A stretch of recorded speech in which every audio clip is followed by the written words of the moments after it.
117 versetti, un piccolo libro, 8 capitoli, diviso in 8 capitoli, un libro strano, perché non c'è il nome di Dio, c'è solo Yah. Il nome di Dio è un tetragramma a 4 consonanti, ce ne sono solo 2. Questa stranezza ci incuriosisce e ci permette di rompere, come dire, il vetro che ci separa dal cantico, senza nessun abito interpretativo, con castità, con purezza, che ci sarà dentro al cantico. Non sarà neppure un libro religioso. Quindi noi ci chiediamo, se non c'è il nome di Dio, quindi noi ci chiediamo perché è nel canone questo libro, nel canone, nella Bibbia. Per noi la Bibbia è l'insieme dei libri canonici, per noi parlo per i cattolici, scusate. Canonici, cioè normativi, cioè testi che regolano la vita del credente cattolico, anche cristiano, anche le altre confessioni. E quindi che ci fa il cantico tra i libri normativi? Che ci fa il cantico accanto a libri come la Torah, cioè quelli contenuti nella Torah, l'Esodo, Deuteronomio, Levitico, che contengono codici di leggi, quelli sì che sono normativi, perché lì si parla di precetti e di divieti, si parla di parole che sono proprio regolanti, che sono anelli di alleanza tra Dio e il suo popolo. Non uccidere, non rubare, non dire il falso. Ecco, sono le parole miliari del Primo Testamento, che dovremmo ascoltare anche oggi, ma non tutti li ascoltano, non uccidere. E poi ci sono i 613 divieti e precetti, che sono la somma dei giorni dell'anno e, indovinate un po', del numero delle ossa umane. Sono questi 613, no? 365 più 248, 613 divieti e precetti, in cui è stato sminuzzato la Torah, sminuzzata. Ma che ci fa il cantico vicino a questo? Con il suo linguaggio così dolce, così amoroso, così intimo, così delicato. E sì che il cantico non ha avuto mai il problema della canonicità, neppure per i fratelli ebrei.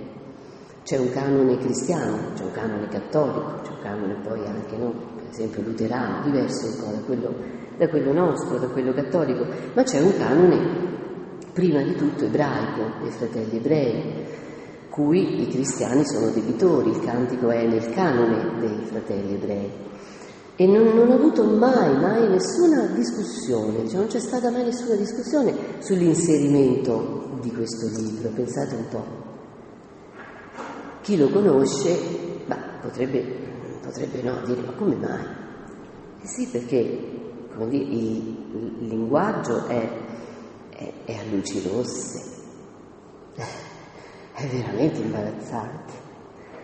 Quindi parla proprio di cose molto concrete, di cui in una chiesa adesso cercheremo di farci coraggio. Sto scherzando, ma fino a un certo punto, perché il linguaggio è erotico. Quindi come mai però i fratelli ebrei non hanno trovato niente che potesse mettere in discussione la legittimità di questo libro di essere, tra i testi canonici? Non solo, c'è di più. 5 sono le Megillot, cioè i libri che vengono utilizzati per le grandi feste dei fratelli ebrei. E questa Megillah, la Megillah, cioè singolare, il libro, il rotolo, che viene letto a Pasqua, pensate un po', è proprio il cantico. Il cantico non solo ha tutti i crismi per essere accolto nel canone, ma è un libro speciale, perché viene letto proprio per la Pasqua.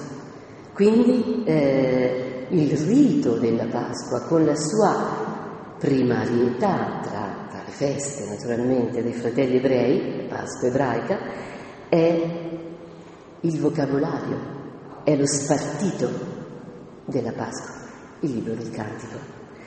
Quindi, insomma, la curiosità, spero, insomma, che sia anche cresciuta, date queste premesse.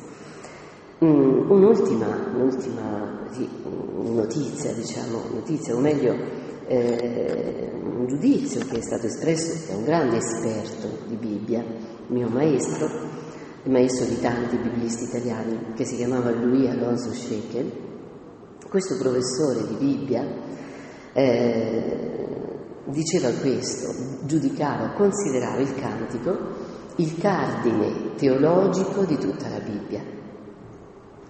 E se la Bibbia è una collezione, una silloge, un insieme, sono 73 per i cristiani i volumi della Bibbia, se la Bibbia quindi è una grande, immaginiamo, insomma, come dire, fosse una grande casa, se non ci fosse teologica, perché tutti gli scritti biblici hanno un'anima teologica e un fine anche teologico, in tutto quello che si dice in essi, se non ci fosse il cantico, questa grande casa cadrebbe, non ci sarebbe il cardine, ciò proprio su cui si implementa quasi tutto il grande costrutto biblico.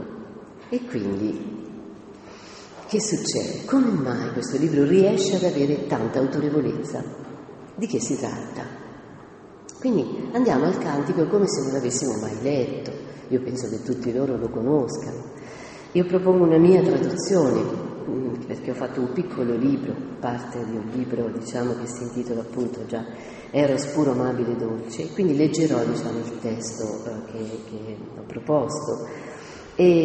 Ma ci sono altre traduzioni bellissime, vi richiamo, forse non so se avete letto Cironetti ha fatto un testo sul cantico meraviglioso, molto forte, però forse non si può leggere in chiesa perché è proprio molto fuori di metafora, diciamo, e quindi c'è questa lettura vicinissima all'ebraico, questa traduzione quasi senza mediazione, quindi però importantissima dal mio punto di vista. Ci sono tanti che hanno tradotto il cantico, Barbiero in maniera molto, insomma, negli ultimi anni, in maniera molto dotta e così, e c'è anche una traduzione di Luca Mazzini, così vi ricordo, bellissima, secondo la mia sensibilità, e quindi questi 2 o 3 autori mi piaceva ricordare, nel senso che poi il testo ebraico è sempre alla base, però la traduzione naturalmente chiede anche una personalità, diciamo, del traduttore, quindi ogni traduttore ci mette del suo poi, senza assolutamente, diciamo, corrompere o guastare il testo originale, il testo che c'è sotto. Dunque, come comincia, insomma, il cantico? Intanto Shira Shirim potrebbe essere tradotto così, qualcuno l'ha tradotto canzonissima. Shira Shirim perché la lingua ebraica utilizza appunto Shir, il singolare, Ashirim, canto dei canti, per formare o per appunto il superlativo. Quindi possiamo dire il canto più bello, Shira Shirim, a me piace di più dire il canto dei canti ci va bene lo stesso, che comunque è sempre un superlativo, cioè il canto migliore, il canto più bello che ci sia. E lo scrive Salomone. Questo ci possono essere diversi motivi per essere ascritto a Salomone. Il re Salomone è il re sapiente per eccellenza nella Bibbia, e siccome il cantico è un testo sapienziale, oltre ai proverbi, al Coelet, alla Sapienza anche, diversi testi vengono scritti al grande re Salomone. Noi naturalmente pensiamo che si tratti di pseudoepigrafia, molto difficile che sia di Salomone, perché, come vedremo poi nel secondo momento, se voi siete curiosi di sapere qualcosa proprio sulla redazione del cantico, eccetera, ecco, dico soltanto questo: gli autori oggi sono concordi nel ritenere un'origine piuttosto recente di questo canto, quindi dal punto di vista letterario, e quindi si dà dal IV secolo a.C. Salomone sarebbe assolutamente molti secoli prima, quindi sarebbe impossibile. Ma Salomone è a sua volta un personaggio teologico. Perché? Appunto perché l'amore, che qui si canta nel libro Shira Shirim, nel Cantico dei Cantici, è una via di conoscenza. L'amore è forse, anzi nel Cantico sicuramente, ma se è vero quello che dice Alonso, che è il cardine teologico della Bibbia, l'amore è la via privilegiata dell'intelligenza. Si conosce con l'amore. Se la conoscenza viene dalla relazione, ogni cosa, no? Che si conosce ci mette in relazione, e allora l'amore è davvero la via più che arriva prima alla conoscenza e che arriva meglio ad essa. Quindi darei questo significato per questa così, scrittura che viene attribuita, per l'attribuzione a Salomone. Se Salomone è, come dice il primo libro dei Re, dove appunto si parla di lui, al capitolo 3, quando comincia a regnare, chiedendo a Dio un cuore che ascolta, Salomone è il re che chiede a Dio un cuore che ascolta, ecco, da tanto ascolto viene tanta sapienza nella Bibbia. La fonte della sapienza è l'ascolto. L'amore dunque è una via di ascolto. È una via di ascolto. L'amore non è un istinto che prende, l'amore non è neanche una virtù, l'amore non è un dovere, l'amore è una via di ascolto. Imparare ad ascoltare, almeno secondo il Cantico, ma certamente questo vale poi per tutta la Bibbia. Quindi Salomone, che conosceva la flora e la fauna, la flora sicuramente, qui ce n'è molta di flora nel libro del Cantico, dal cedro del Libano, lui è grande catalogatore degli alberi, diciamo così, lui conosceva dal cedro del Libano, l'albero più grande nella cultura biblica, all'issopo che spunta dal muro, che è un parassita, come si dice, una pianta parassita, sì. E quindi l'issopo è una piantina piccolissima che spunta dal muro e che si attacca al muro. Beh, quest'uomo quindi, diciamo, sembra essere, nella tradizione è stato l'autore del libro. Ma poi l'intonazione. Ci sono appunto considero l'intonazione del cantico fino da 1-2 fino a 2-7. Ma primo, come dire, se c'è uno strumento ideale che intona il cantico, sono i baci. Mi baci con i baci della sua bocca. Immaginiamo il primo violino è il bacio. Quindi che cosa c'è? Una richiesta, un desiderio, il desiderio del bacio. Mi baci con i baci della sua bocca. Quindi tema naturalmente amoroso, sicuramente, e una nota facciamo sul bacio. Nel bacio non c'è differenza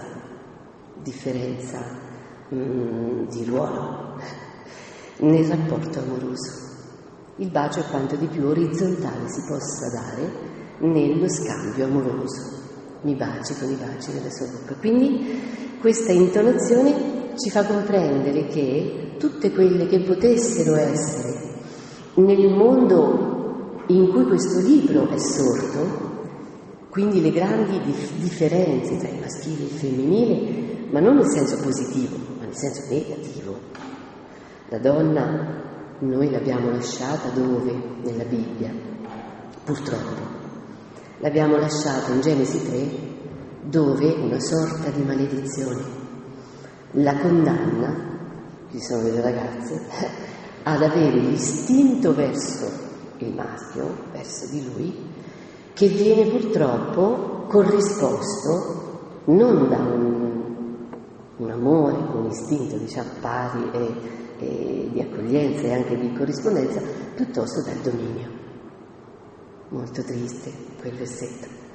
Il tuo istinto sarà verso di lui, dice Dio alla donna, ma egli ti dominerà.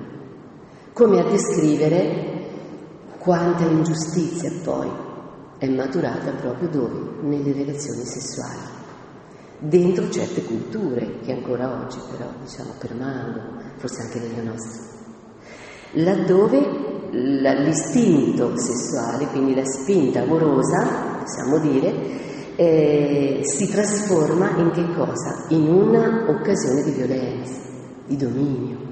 La prima volta che nella Bibbia compare la parola dominio è proprio in Genesi 3, è una parola molto brutta, molto triste, e viene questa parola e questa realtà, è una maledizione davvero che c'è sulla donna, tra l'altro, in quel caso, poi ce ne sarà un'altra anche sull'uomo, che viene a cancellare la condizione dell'Eden. Nell'Eden, invece, essi, nel capitolo 2 di Genesi, si corrispondevano. Essi, no, quando l'uomo vede, no, questa donna che è fabbricata da Dio, che diciamo è la parte sotto al cuore, dalla parte sotto al cuore dell'uomo viene fuori questa donna, poi Dio la perfeziona e la mette davanti a lui e lui canta e dice, se ricordate, essa è osso delle mie ossa, carne della mia carne. Così era in principio. In principio era che l'uomo e la donna si attirassero a vicenda e trovassero l'uno la corrispondenza nell'altro. In principio era così. Dopo invece è subentrata che cosa? La prepotenza dell'uno sull'altro. Il più potente sottometteva la meno potente, la donna. Pensate anche all'istituto matrimoniale, che non era certo alla pari. Cioè era un istituto che dava molta pressione sulla donna. La donna doveva partorire, altrimenti avrebbe potuto tranquillamente ripudiarla il marito. Il cantico che fa ci riporta all'Eden, proprio con questo incipit: mi baci con i baci della sua bocca. E chi è che parla? È lei. Allora, la prima ad entrare sulla scena, il cantico è una scena, un dramma, che però è cantato, un musical, non so, se non potremmo dire un'operetta anche. E ci sono due grandi protagonisti che sono lei e lui, dobbiamo mettere prima lei perché lei entra in scena prima, e poi quando lui ancora non c'è, è lei che lo chiama. Adesso poi ci riflettiamo un attimo su questo, come mai proprio lei per prima, Paola? Che ci potrà dire Paola? Perché è la donna che si introduce nel cantico prima? A restituirci la condizione dell'Eden, veramente, laddove anche la sessualità tra maschio e femmina, tra uomo e donna, è prima di tutto espressa col bacio, quindi con questa orizzontalità. Purtroppo nell'atto sessuale anche la posizione maschile e femminile poteva indicare, può ancora indicare una sopraffazione dell'uomo sulla donna, no? Questo rapporto quasi gerarchico che anche e invece il bacio appunto con questa sua proprio corrispondenza, perché questo mi baci con i baci della sua bocca è una invocazione, è quasi un'implorazione, è quasi una supplica. Quando si chiede l'amore si supplica sempre. Mi baci con i baci della sua bocca, perché il desiderio è un morso nelle viscere, diremmo in ebraico rachamim. Pensate un po', misericordia. Rachamim si traduce con misericordia, ma è il morso nel grembo che fa uscire la sposa e a chiedere i baci la sposa, poi diventa la sposa. Finora lei chi è? La donna che chiede appunto questi baci. Quindi sono che cosa? L'espressione, questa invocazione è l'espressione di una sete di vita che può essere colmata soltanto dai baci. Sì, più inebrianti del vino sono le tue carezze, più inebrianti dell'esalare dei tuoi profumi, profumo che si effonde. Per questo, che fa lei? Per almeno fino al versetto 13, 14, per almeno 13 o 14 versetti, immagina il suo uomo. Ecco che cos'è la femminilità. Siete di qualcuno che non abbiamo mai incontrato. Adesso parlo in prima persona, che sono una donna. E la mia tesi è questa, che il cantico sia stato scritto da una donna. È impossibile che non sia stato così. Perché tutta c'è la sensibilità femminile molto forte, e anche perché no, la sessualità femminile. Quindi in questo periodo, diciamo, no, in cui lei parla, qualche volta il coro le risponde quasi come se fosse una parola seconda nella sua mente, espressa una botta e risposta nella sua mente che fa lei e che quindi qui si chiama poi il coro. E che cosa fa lei? Immagina l'amore, immagina. Sì, il cantico è una grande anticipazione, comincia con un'anticipazione. Quello che il Papa ha chiamato l'amore prima bisogna sognarlo. C'è tutto un tempo in cui si deve sognare l'amore. Un tempo che oggi nella nostra cultura i nostri ragazzi non hanno più, è un vero peccato. Perché se già a 15 anni o 14 anni, no, bisogna prepararsi.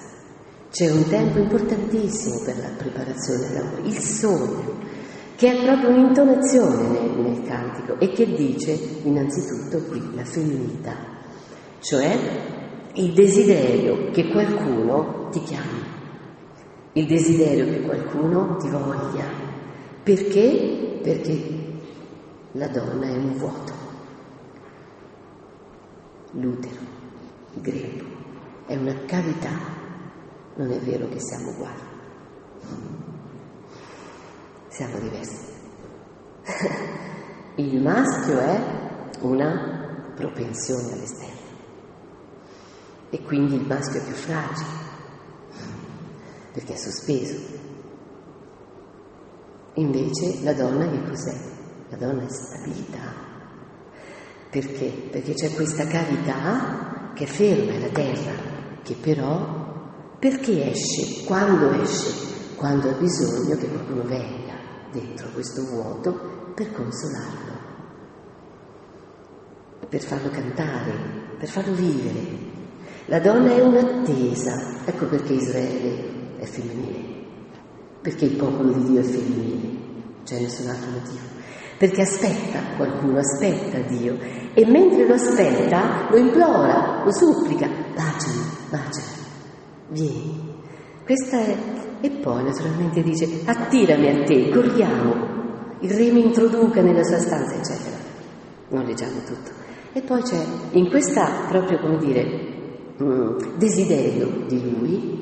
È la donna, in effetti. Noi, nella nostra, la mia, almeno quella delle più giovani, ci mancherebbe, non è così, ma penso nella cultura di molti di noi, era la donna ad essere corteggiata. Però noi sappiamo anche che c'era sempre l'iniziativa partiva sempre dalla donna, però, è vero? Nel senso che la donna non lo diceva, però la donna, come dire, anche senza parole, metteva in gioco un dispositivo di corteggiamento, perché chi ha bisogno appunto dell'altro è lei, quindi lei chiede, Così è successo per Israele nella sua storia con Dio. È stata lei a gridare a Dio e Dio è venuto poi, è sceso per liberarla dall'Egitto. La storia della salvezza non comincia da Dio, maschile, diciamo nel cantico. La storia della salvezza comincia da Israele, da quando, quindi simbolo femminile, da quando Israele era in Egitto schiava e che fece? Gridò a Dio. Come? Qui la donna grida, chiede che il suo sposo venga. Prima ancora di conoscerlo, non l'ha ancora mai visto, così come Israele in Egitto non conosceva ancora il nome del suo Dio. Però che cosa conosceva? conosceva il suo vuoto, cioè la sua incapacità di darsi la vita da sola. Ecco che cos'è qui la femminilità. Riconoscere che hai bisogno di qualcuno che venga a riempire il tuo grembo vuoto, che venga a colmare proprio la tua sede. Qui vedete, no, proprio come la teologia, no, si fa completamente presente. Lei, in questa richiesta di lui, baciami, attirami, riconosce se stessa, perché sa che tutte le ragazze si innamorano di lui, si mette in competizione. E allora dice, io non sono granché, ma sono bella. Nera, saccarotto, sono nera, sono scura di pelle, ho la pelle color miele, dice Luca Mazzini, nel senso che forse era una donna del popolo, non era una principessa. Le principesse cercavano di mantenere chiara la loro pelle, no? Di difenderla dal sole. Probabilmente, infatti, lei dice, ma il sole mi ha abbronzata. Non fissatevi sulla mia pelle scura. La pelle scura nella Bibbia non era proprio, diciamo così, una buona cosa, un buon requisito. E però sono bella. Che cosa rende bella questa donna? E lei vuole presentarsi appunto con la sua identità, dice sono scura, come dire, forse non era bella oggettivamente, se noi l'avessimo guardata in questo momento non sarà stata bella, però io sono bella perché? Ma perché desidero l'amore. Già lei sente che la bellezza non verrà dalla simmetria del suo corpo, che lei già possa possedere, ma verrà dallo sguardo di lui. Infatti vedremo che sarà lui a farla bellissima. L'amore rende belli nella Bibbia e non è il contrario. Non occorre la bellezza per essere amati, è la sete di amore che ci rende, ci mette nelle condizioni di stare davanti a chi ci ama, e l'amore di lui trasfigurerà il nostro corpo. Questo è quello che è. Infatti al versetto 15, come sei bella amica mia, come sei bella. Quindi al versetto 15, in questa parte che io chiamo di intonazione, già lei immagina le parole di lui. Lei immagina qualcuno, quest'uomo che è l'unico che sarà suo, che le dice come sei bella, i tuoi occhi sono colombi. E quindi immagina che la bellezza nasca su che cosa? Su un duetto. Lei risponde come sei bello, amato mio, quanto sei dolce. Che cos'è dunque la bellezza? La bellezza è l'esperienza dell'amore nel cantico. Pensate a quanto noi spendiamo per la bellezza. Per una bellezza, come dire, chiusa, per una bellezza mercantile, per una bellezza solitaria, privata, che non ci dà niente, che può soltanto soddisfare che cosa? Il desiderio delle sensazioni, nient'altro. Invece questa è una bellezza veramente che resta, la bellezza della relazione amorosa. E poi naturalmente c'è ancora l'immaginazione di tutto ciò che accadrà in un secondo momento e che appunto noi vedremo, cercheremo di tracciare un percorso in questo libro, no? A partire dal versetto 8 del capitolo secondo. Ma ripeto, per concludere su questo primo momento, che tutta questa prima, pagina del cantico, che è ciò che lei immagina, questa donna immagina, è già il sogno dell'amore. L'amore va sognato. E chi descrive il sogno, chi dipinge il sogno? Il desiderio dell'amore. L'amore parte dal desiderio, e perché ci sia desiderio ci deve essere incompletezza, quella che noi potremmo chiamare anche umiltà. Io non posso fare a meno dell'amore, del tuo amore. Quindi questo sogno fonda l'esistenza dell'altro.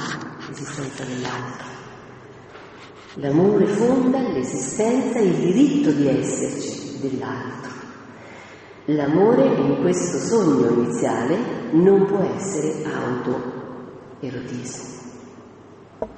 L'amore non può essere un prolungamento di me, come tante volte capita, che noi scambiamo l'amore, no?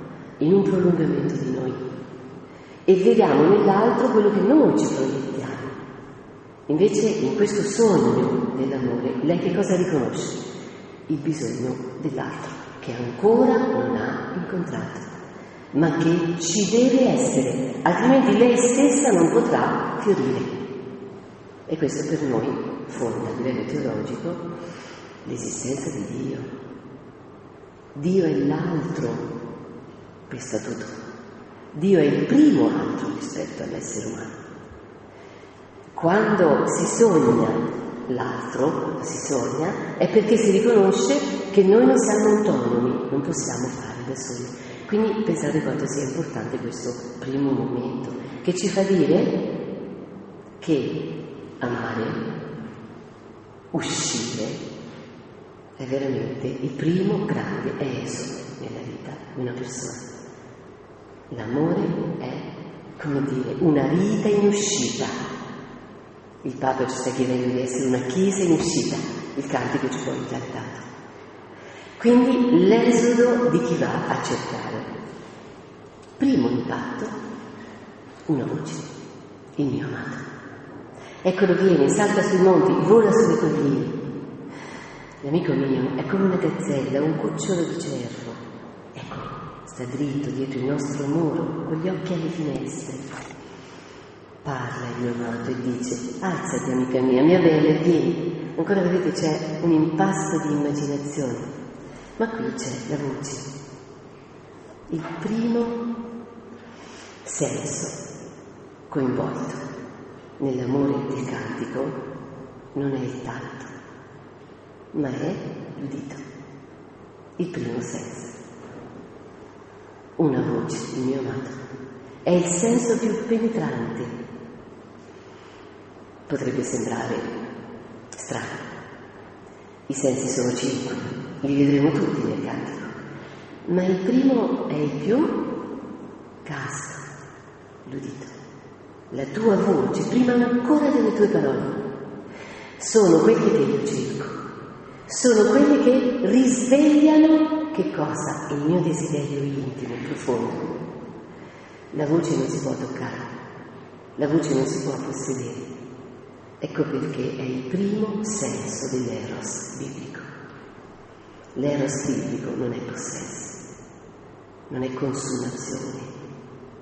Io spero che presto dal diritto canonico tolgano la parola consumazione. Matrimonio orato e consumato. Terribile questa parola. È antibiblica proprio. Vabbè, mi viene in mente sempre qui. Invece no, vedete, che cos'è l'eros? È un avvicinamento che chiede molto tempo e chiede la castità della voce, prima di tutto. Una voce, il mio amato. Quella voce diventa unica al mondo.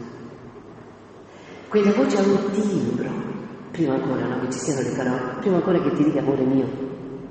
Però è il timbro che cattura che cosa? Qui è fortissimo il legame con che cosa? Con la stagione dell'amore, che è la primavera nel cantico. Poi c'è una canzone di De André che dice la stagione dell'amore non è più la primavera, ma nel cantico è ancora la primavera. Che cos'è la voce? La voce di lui è qualcosa che risveglia nel corpo di lei, nell'intimità, nell'orecchio del cuore di lei, che cosa? La forza della vita, la forza della rinascita, l'entusiasmo tale, un entusiasmo tale che sarà il cuore di questa donna a risvegliare la primavera. Succede questo nel cantico, che è la corrispondenza dell'amore. L'amato fa sentire la sua voce, questa voce crea una sintonia con quello che lei aspettava, con quello che lei desiderava. Da questa sintonia esce una nota che ha potere sulla natura, ha potere sulla terra, quindi mi raccomando, l'amore non è fondato sulla natura. Queste volte pretendiamo di dire queste cose, non fondare le leggi naturali, no. È l'amore che dà le leggi alla natura, casomai, nel cantico, non viceversa. Noi diciamo, è naturale che comunque quando si è giovani si abbia la spinta erotica. No, non è vero. Anche no. No, è proprio il contrario. È che l'amore, quando è veramente questa sintonia, questa corrispondenza, questo bacio, allora sveglia la primavera, sveglia la terra. E infatti dice, ecco, l'inverno è passato, la pioggia è cessata, è andata via. Vedete, questo mutamento, questa trasformazione, questa rinascita, l'amore può tutto. E anche quando il mondo finirà, resterà l'amore. Questo dice il cantico. I fiori sbocciano nei campi, il tempo del canto torna, la voce della tortora fa eco per la nostra terra. Primo grande miracolo è la voce dell'amato, delle parole dell'amato. Tanto è vero che il primo grande miracolo, tutta la terra che si risveglia. Questo motore della primavera. Lui risponde e dice, fammi vedere il tuo viso, o mia colomba che sei, no? Dietro gli anfratti della roccia, nel cavo dei dirupi. Fammi vedere il tuo viso, fammi sentire la tua voce. Lei dice una voce di mio amato, lui risponde, fammi sentire la tua voce soave. Quindi prima grande corrispondenza amorosa, proprio davvero la voce. Perché dico che il cantico l'ha scritto una donna? Perché i sessologi dicono questo, che le porte dell'Eros sono due, forse dico qualcosa che già sapete. La prima è il cervello, sì, e maschi e femmine abbiamo un cervello, un po' diverso forse, ma comunque la porta è la stessa, perché è il cervello che stende, che immagina tutta questa parte che dicevamo, no? Questo sogno, noi sappiamo oggi, sto parlando di oggi, è il cervello che elabora tutto, prima ancora che ci siano i sensi. Ma c'è una seconda porta, che invece è legata proprio ai sensi.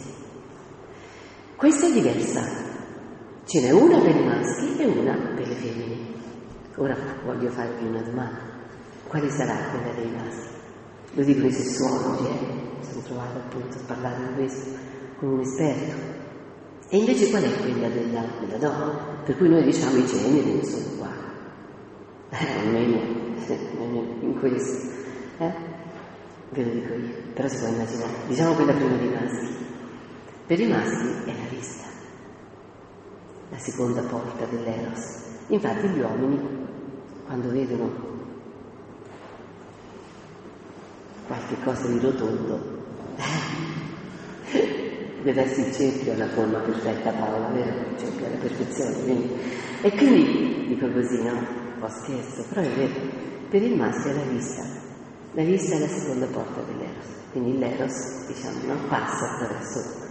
Invece per le donne quali saranno degli altri quattro? Facciamo un sondaggio. Che dite? Pensate a voi stessi. Che cosa vi fa innamorare? Beh, vi suggerisco la voce, pensate un po', l'udito. Io ovviamente non lo sapevo che fosse scientificamente così, però ci siamo trovati d'accordo tra il cantico e la scienza attuale, è proprio l'udito. È vero, per noi donne la seduzione passa attraverso l'udito. Quando ci affabula, per esempio, una persona che sa, chi di noi non si è mai innamorata di un professore del liceo? Dai, abbiamo fatto tutti, o dell'università, perché si dicevano tante cose.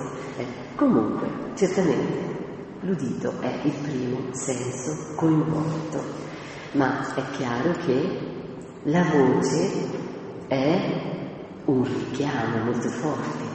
Perché? Perché ancora l'incontro non c'è stato. Avete sentito che viene prima ancora dell'incontro del viso, cioè dell'incontro, vedremo noi, fisico. Quindi nella voce che cosa c'è? C'è veramente una delicatezza dell'Eros, una sensibilità, no? Che non tocca. E io veramente vi vi prego di utilizzare il tempo della voce nell'esperienza dell'amore, utilizzare il tempo della voce. Quanto no, ci può colpire, io lo dico come donna, anche certe volte al telefono, la voce, il timbro della voce, e quanto gioca in una parte importantissima nel cantico, cioè nella memoria. Si ricorda la voce e quindi si continua a desiderare di amare, perché nel cantico l'amore è un gioco quasi a nascondino, è una continua rincorsa, mai si possiede e quindi mai si immobilizza l'oggetto dell'amore. Quindi questa voce diventa una supplica continua, e lui che dice: fammi sentire la tua voce e fammi vedere il tuo viso. Lui parte dalla voce e chiede però il viso. Questo che significa? Significa che nell'amore c'è anche il gioco, giustamente, del nascondimento. Ma non è un gioco ozioso, è la verità. La voce è la tua cifra e io riconosco, per esempio, no? La voce può essere anche il rumore che fai, può essere anche, no? Io dico il modo in cui arriva, se arriva e spegne la macchina, io riconosco, no?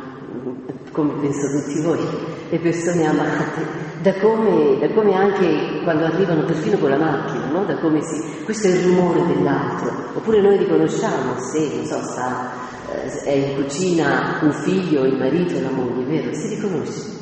Questa è la voce dell'altro. Ma vedete quanto per amare bisogna ascoltare. Quindi uscire da sé, farsi anche l'orecchio è una carità, come il greco, è una carità. E quindi questo però poi che cosa chiede? Di andare, di cercare, di vedere, e quindi il velo, no? Che c'è tra te e il tuo amato. Poi, naturalmente, il momento che viene dopo è dunque la ricerca. Hai sentito la voce?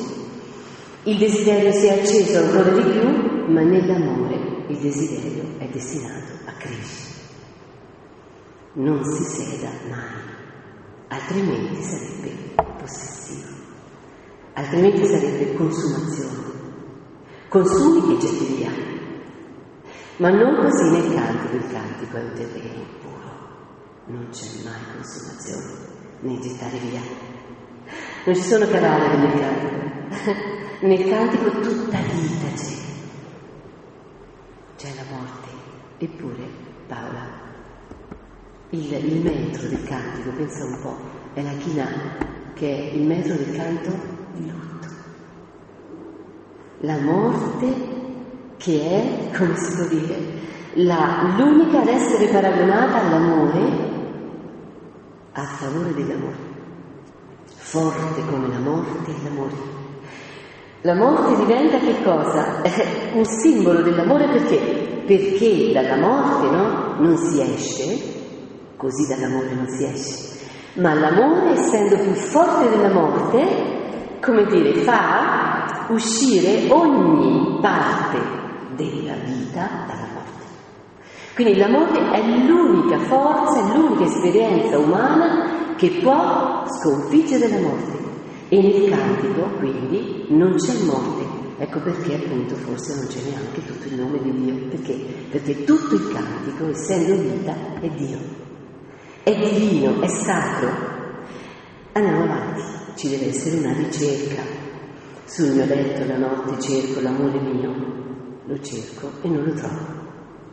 O non è possibile trovarlo subito. O non è possibile trovarlo del tutto. Nell'amore mai l'altro tu possiedi, mai l'altro tu pensi di conoscere fino in fondo. Se è vero quello che abbiamo detto, che è un amore, che è una via di conoscenza l'amore, allora è una via che ogni giorno apre orizzonti sempre più vasti.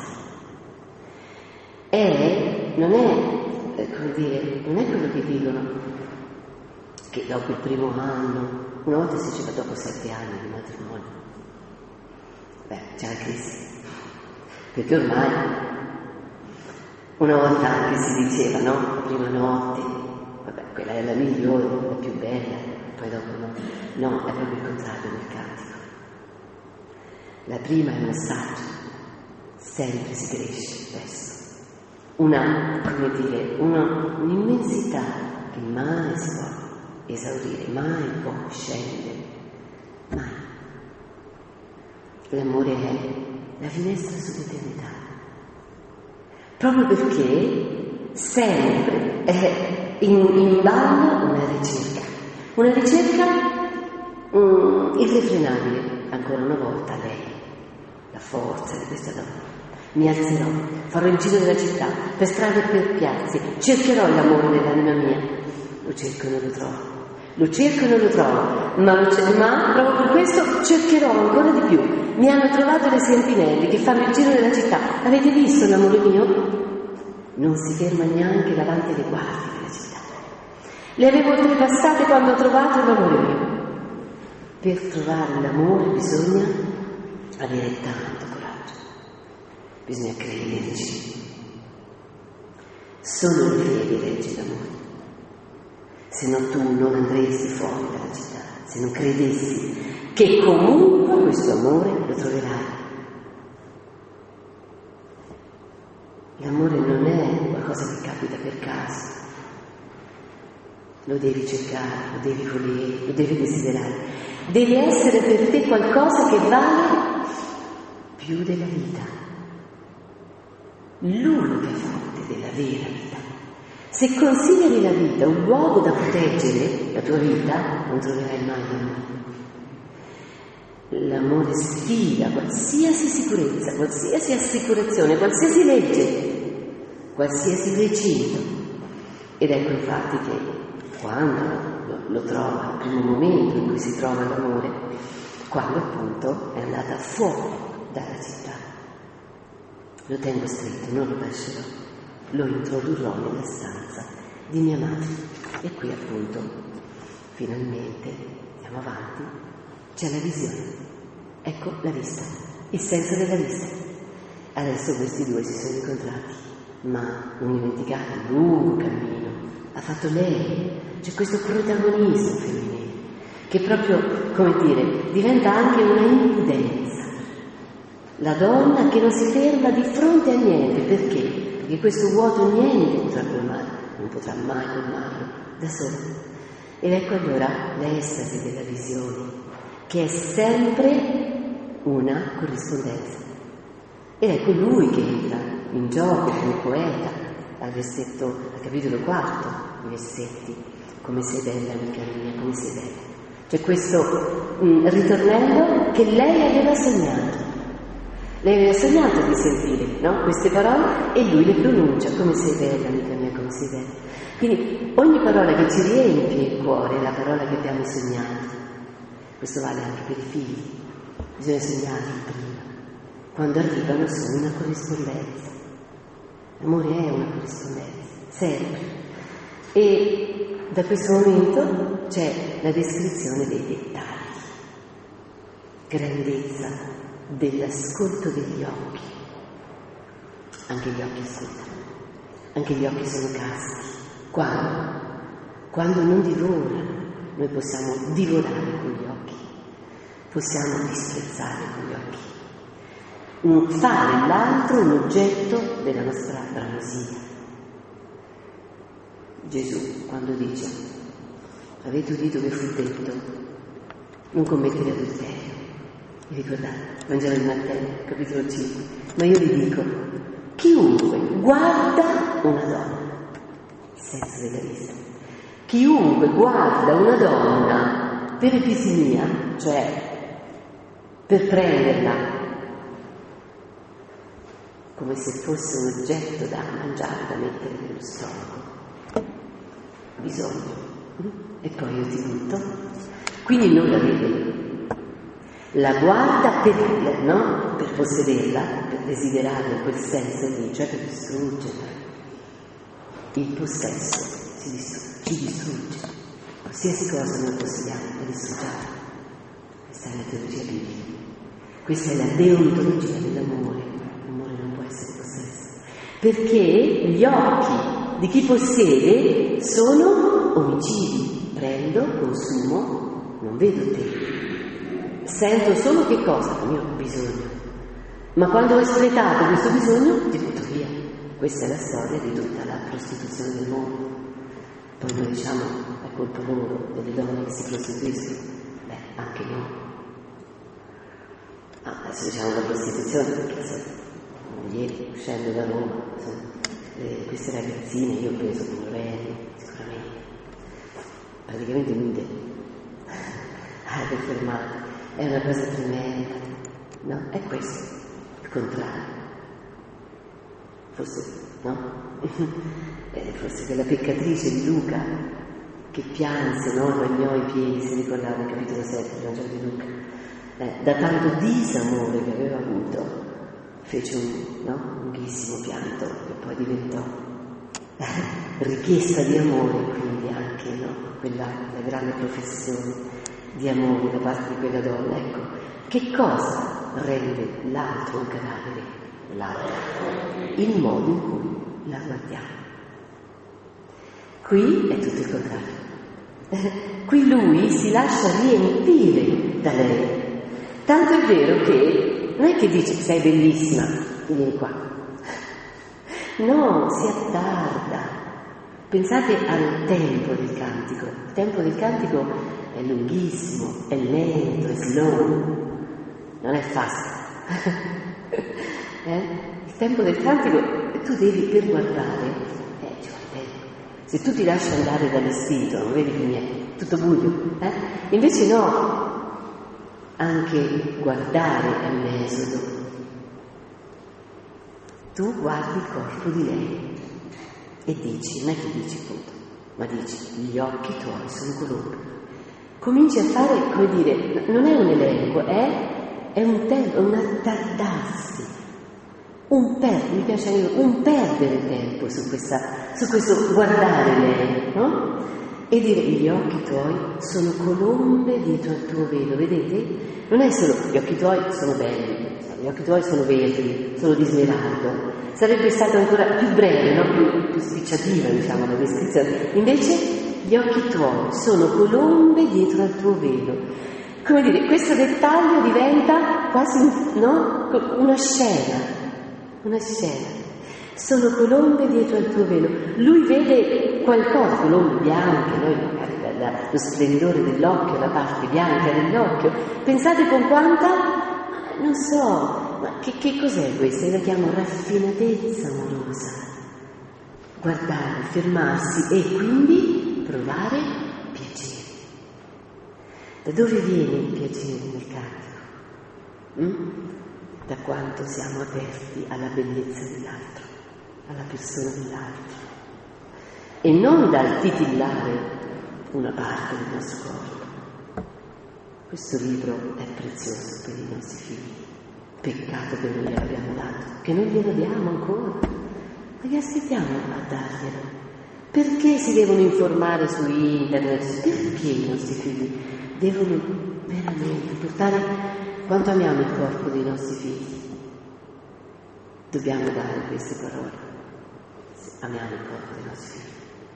Guardate, non vivere bene, non vivere come amore la sessualità, il corpo, è un delitto.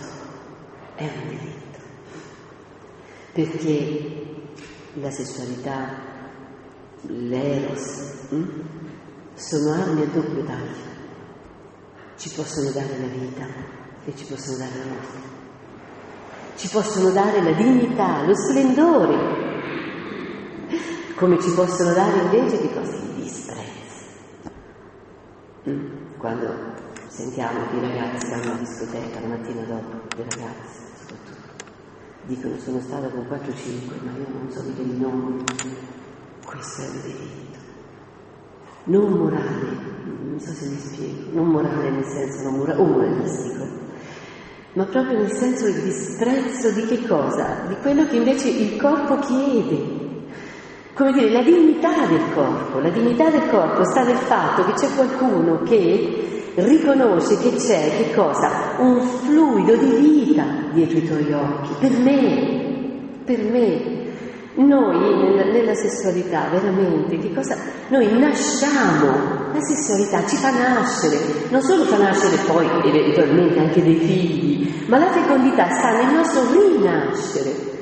ogni momento, no? Proprio di rapporto così, no? Dei sensi, qui stiamo parlando dei sensi, nell'amore è una rinascita di noi, altro che, come si dice, il peeling, quando si devono togliere le cellule morte. Ecco che cos'è il miglior peeling. Farsi guardare, che l'altro ti guardi e sveli la bellezza. Guardate, ogni parola è come se fosse un rivelare la bellezza che c'è dentro di lei, in lei. Gli occhi, prima di tutto, poi i capelli, come un gregge di capri che scendono dal monte Galad, i capelli, poi i denti, come un gregge di pecore tosate che risalgono dal lavatoio, tutte sono gemelle e nessuna di esse è senza compagna. Ci ha fatto un film sui denti. Versetto 2. Tale è la bellezza di ogni dettaglio, e non di ogni dettaglio, che lui, per poterla descrivere, ha bisogno di chiamare dei paragoni, di dire, ma guarda, di mettere delle immagini che sono quelle della vita pastorale, cioè del mondo dove loro vivevano. Praticamente, per descrivere la bellezza del suo viso, deve chiamare tutto il mondo nelle sue parti più belle. Pensate un po'. Altrimenti sarebbe stato impotente a descrivere la bellezza. Che cos'è? L'amore. L'amore crea. È un atto di creazione. La creatività sta nell'amore. Ma la via dell'amore è lo sguardo, cioè è la cavità dello sguardo, è la profondità dei nostri occhi, che si fanno sempre più profondi per poter far che? Per poter ospitare te, per poterti ospitare, per ospitare la bellezza dei tuoi denti, come il nastro di scarlatto dei tuoi labbra. Desiderabile la tua bocca, pensate, come un nastro di scarlatto, come una fusciacca rossa dei tuoi labbri. Pensate anche alla delicatezza, come spicchio di melagrana la tua guancia dietro il tuo velo, uno spicchio di melagrana. Anche questo è molto bello, no? Così come il volto di Dio, che non si può vedere tutto, vero? È scritto nell'Esodo. Nessuno può vedere Dio faccia a faccia. Così è l'amato e l'amata. È l'amata. Non la puoi vedere tutta, no? Ci deve essere questo gioco del velo. Perché? Perché se no saresti accecato dalla bellezza e soprattutto avresti la tentazione di possederla. Nell'amore ci deve essere sempre un velo. Amare non vuol dire abbrancare, codare. Ecco perché per i credenti, per chi, penso tanti tra di voi, no? Fanno un cammino spirituale, la castità è il massimo dell'eros. Però andiamo avanti. Il tuo collo è come la torre di Davide. E le metafore vengono prese sia dalla campagna, dall'ambiente, diciamo, bucolico, rurale anche, sia dalla città, perché la torre di Davide, no? Costruita perfettamente, il tuo collo, 1000 scudi gli sono appesi, cioè gli orecchini.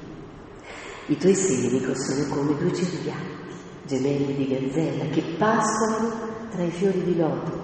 Fiori di loto, qualcuno ricorderà Ulisse, il paese dei lutofagi, ricordate? Che Ulisse cercò perché è una pianta anche, diciamo così, no? Che crea una certa piacere, diciamo, particolare, i fiori di loto, magica, sì, e quindi questo è il luogo dei semi. Quando il giorno rinfresca e l'ombra cade, me ne andrò al monte della mirra, alla collina dell'incenso. E quindi, naturalmente, lui va verso di lei, tutta bella, tu sei amata mia, alla fine lei è diventata bella per lo sguardo di lui. Ma mentre lui va verso di lei viene chiamata a sé.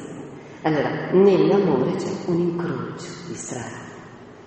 Non sono io che faccio tutta la strada, la donna è uscita per prima, poi finalmente si sono incontrati.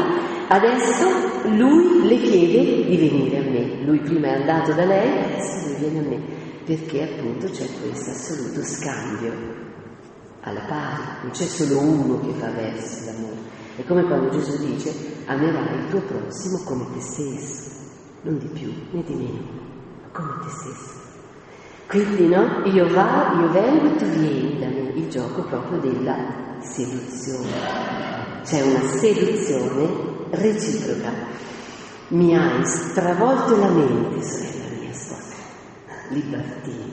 Di per sé significa: tu mi hai ferito il cuore, o mi hai portato via il cuore, mi hai stravolto la mente. Io sono pazzo, non capisco più niente. Mi hai portato via il cuore con un solo tuo sguardo. Nell'amore non è la quantità che conta, è la qualità. Basta uno sguardo, basta una perla sola della tua collana. Con una perla sola della tua collana. Vedete, tutti i mondi possibili vengono coinvolti, no? Adesso per esempio anche i gioielli, ho visto anche per quanto riguarda gli orecchini, ma si ritorneranno. E poi naturalmente le carezze, le labbra, il miele, eccetera. Ci torniamo dopo. Adesso andiamo al terzo senso. Se permettete, il tempo mi sarebbe scaduto, però se permettete facciamo altri 10 minuti, ok? Basta, 10 minuti di numero. Poi dopo il casino riprendiamo, se volete. Perché voglio finire i sensi. Qual è il terzo senso coinvolto? Che dite, ragazzi? Siamo le ragazze, perché vale anche per le ragazze che sono state come me o come altri. Allora abbiamo detto l'udito, la vista, poi non ho sentito, scusami, l'olfatto hai detto? Bravo. L'olfatto, il profumo. Il profumo è veramente qualcosa di molto seduttivo e seducente. Qui ci troviamo, capitolo 4, versetto 12 in poi, in una propria descrizione di lei come di un giardino. Tu sei un giardino, i tuoi germogli sono un paradiso di melagrane, alberi di cipro, nardo, zafferano, cannella, cinnamomo. Dovete fare questo domani o stasera, quindi penso che tutti questi profumi ci saranno. L'incenso, poi farò una nota sull'incenso, la mirra, l'aloe, il nardo, ricordate nardo e incenso, poi dopo. E poi l'ultimo qual è? L'ultimo profumo che secondo me stasera non potrete proprio annusare. Qual è l'ultimo? No, non suggerire, Giuseppe, altrimenti non vale. Qual è l'ultimo profumo? Allora, è lei, no? Cioè lei è il giardino. Da lei esalano i profumi, ma sono metafore. Di tutte queste piante, che sono metafore, per dire che cosa? Ma qual è? Tu li hai tutti, perché sei un giardino di profumi. Io non potrei dire tu hai profumi di nardo e basta. Perché? Perché non mi basta.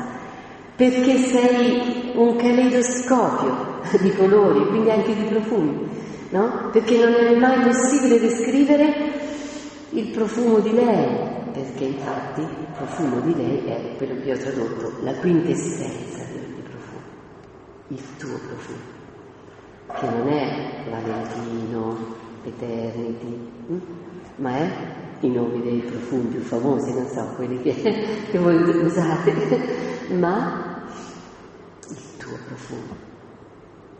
Quindi vedete, qui entriamo un po' anche un pochino avanti, ci portiamo dentro che cosa? Un rapporto abbastanza intimo. Chi può conoscere il profumo di una persona?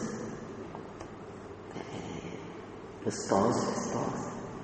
È quasi impossibile, no? Noi, ecco, abbiamo queste tre piccole note, faccio velocissime.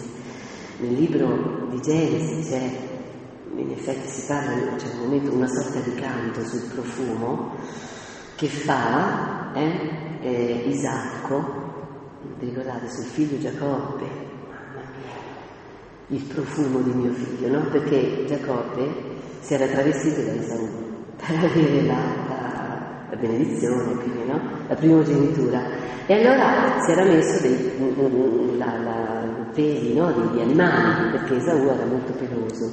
E quindi siccome il padre non ci vedeva più, e allora è riuscito ad ingannare, diciamo, Isacco, perché dice, ma la pelle, no? Al tatto Isacco dice è Esaù, ma il profumo no, il profumo è quello di mio figlio Giacobbe. Quindi il profumo è proprio una cifra di intimità ed è unico, ogni persona ha un profumo unico. Noi sappiamo anche che se noi magari in 3 usiamo acqua di Gio, però sappiamo che poi c'è una reazione con la nostra pelle perfino, cioè ogni profumo fa una reazione speciale, ma qui naturalmente si tratta del profumo di te, che non è solo una questione epidermica, di pelle, come si dice, ma è anche proprio una questione generale, anche la tua anima profuma di qualcosa. Penso che solo Paola conosca il profumo di Enrico. Noi non possiamo. Noi possiamo avere adesso dico perché li conoscete bene, no? Perché, ma per tutti noi è così. È conoscere l'intimità che ci dà appunto l'olfatto. Quindi naturalmente l'olfatto crea questa corrispondenza. Le altre 2 note che faccio, queste, pensate al nardo. Qui col versetto 14 del capitolo 4, noi ci troviamo, dove viene citato il nardo, noi ci troviamo al centro del cantico. È la parola centrale del cantico. Dove ricorre questa parola? Chi è che prende un vaso di nardo genuino che valeva? Bravissimo, ma potete anche parlare, io capisco che in chiesa ti faccio capire 300 denari. Ecco, sì, è interessantissimo questo. Ecco, no, la teologia, diciamo, il nardo. Un'altra cosa, e lei poi dove lo versa, se ricordate, sui piedi di lui, quindi su una parte assolutamente anche erotica, tra l'altro, ma lasciamo stare questo, però che ha un senso significato, poi naturalmente, no? L'unzione del Messia. Un'altra brevissima nota sull'incenso. L'incenso, come noi sappiamo, è come si dice, un profumo, diciamo, che noi utilizziamo per la liturgia. Anche il Primo Testamento lo utilizza per la liturgia. Vi ricordate Zaccaria che officiava l'incenso all'inizio del Vangelo di Luca? Lui stava facendo il culto dell'incenso, bruciava l'incenso, quando arriva l'arcangelo Gabriele e gli dice ti nascerà un figlio che si chiamerà Giovanni. L'incenso è uno dei riti religiosi sia del Primo Testamento, poi dopo passa anche a noi, tra l'altro nella nostra Chiesa. Noi nella Chiesa, anche noi incensiamo il popolo, no? Che cosa bruciamo l'incenso a Dio come profumo? Perché il profumo seduce le narici di Dio, il profumo dell'incenso. Il sacrificio per esempio dell'Olocausto ha come grande scopo proprio di sedurre Dio. La liturgia è un atto d'amore, la liturgia. Sarebbe bello che ce lo ricordassi. È un modo con cui noi cerchiamo di sedurre Dio. E infatti come qui lo spot dice vieni, anche noi quando andiamo a messa qui gli diciamo vieni. E quindi cerchiamo di portare l'incenso per sedurlo, per farlo scendere. Il gusto. Sono venuto nel mio giardino, sorella mia sposa, adesso ho colto la mia mirra, il mio balsamo, ho mangiato il mio favo, il mio miele.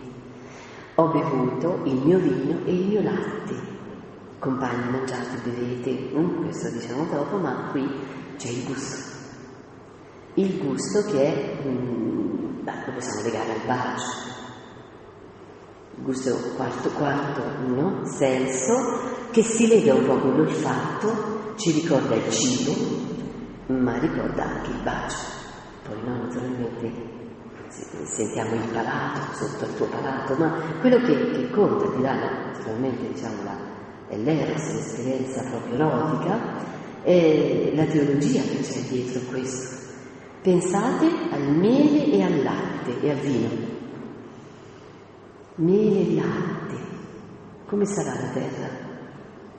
Vi ricordate? La terra come sarà? Di latte e di miele, dolce. Quando Dio disse: io vi condurrò in una terra dove scorre latte e miele, una terra bella, spaziosa. In Esodo 3 si dice questo, quando ancora erano in Egitto: io ti condurrò in quella terra, è dolce, bella, spaziosa e dolce. E il vino è legato alla teologia biblica, alla terra di Israele? Bene, sì. Quando Mosè mandò gli esploratori, nel capitolo 13 del libro dei Numeri, li mandò per vedere, dice: vedete un po' se stiamo arrivando, perché sapete per 40 anni vagarono alla ricerca di questa terra. Ecco che cos'è l'amore, è una ricerca. Non svegliamo gli atti di amore, non li svegliamo, perché nella Bibbia hanno un sapore grandissimo, altissimo. Proprio io gusterò il sapore della terra, gusterò il tuo sapore. E quello che è, no? Il ritorno di questi, se ricordate, esploratori, portano un grappolo enorme di uva, che talmente grande era che lo dovevano portare in due su una staggia. Questa è la terra del vino, la vigna, Israele. Allora, come sarà il gusto della tua amata? Che dice questo gusto? Qual è il valore che c'è dentro? Se il gusto del palato dell'amata richiama così fortemente il sapore della terra promessa, che è dolce, che è bella, è spaziosa ed è anche inebriante, perché c'è il vino, è gioiosa, dobbiamo pensare a una cosa, che è una terra donata. Perché la terra è dolce? Perché la terra è un dono di Dio. Questo quanto è importante per noi, quando baciamo la nostra sposa e il nostro sposo. Il gusto, in che cosa sarà? Il gusto sarà nel dono dell'amore, in questo sapore di gratuità che verrà fuori, perché nell'amore, se non c'è gratuità, non c'è niente. Questo è qualcosa, no? E adesso andiamo a finire con il tatto. Il tatto lo troviamo appunto nei versetti, siamo al capitolo 5, versetti 3 e 4, poi ci fermiamo. Prima sorella mia, no? Eccetera. Mi sono tolta la veste, come indossarla ancora?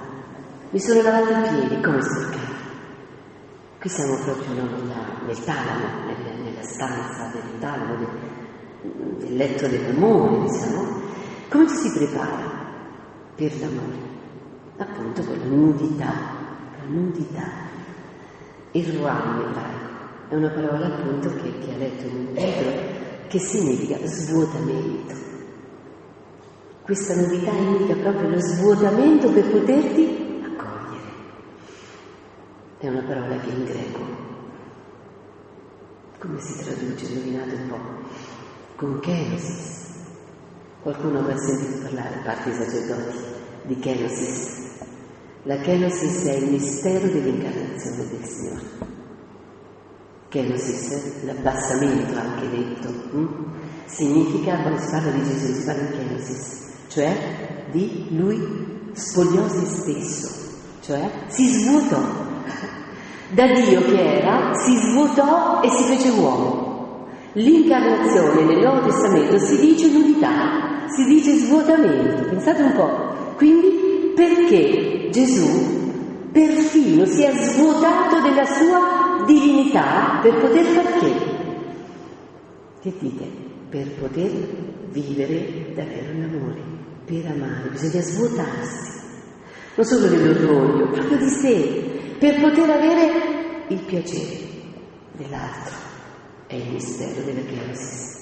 Questo io non posso più, per amare, noi quando noi amiamo non possiamo avere delle paratie davanti, non possiamo avere degli scudi davanti, non possiamo amare e prendere l'altro, come dicevamo prima, ma si può amare soltanto nella perdita. La nudità è una perdita. nell'amore, chi ama lo sa. Chi non perderà la propria vita non la salverà. Quindi vedi, è Eros, ma è un Eros altissimo. Il cantico è un testo straordinario. E dire poco, dire straordinario. Perché? Perché corpo e anima non sono distinti. Il cantico fa del corpo la grammatica dell'anima e restituisce al corpo l'anima. Quindi diciamo così, del corpo il sacramento dell'anima, il sacramento dell'amore. Quindi c'è una riconciliazione assoluta nel cantico, che noi con la nostra mentalità purtroppo manichea, siamo un po' manichei noi, soprattutto per quanto riguarda il corpo e l'anima, almeno la cultura, purtroppo anche la nostra cultura è stata anche negativamente, no? Vuol dire, condizionata da una separazione tra corpo e anima che anche la nostra Chiesa ha promosso. Non debitamente, non giustamente. Per cui noi, no? Chi vive l'Eros allora non è spirituale. Questo detto in parole, invece è proprio il contrario. Abbiamo abbandonato il corpo a se stesso oggi, pretendendo che il corpo dia davvero la possibilità, senza anima, senza questa esperienza di amore che abbiamo visto, possa dare qualcosa, possa dare anche il piacere. E assistiamo a che cosa? Un corpo che compulsivamente cerca il piacere, ma non lo trova, non trova il vero piacere, che è veramente l'esperienza dell'amore.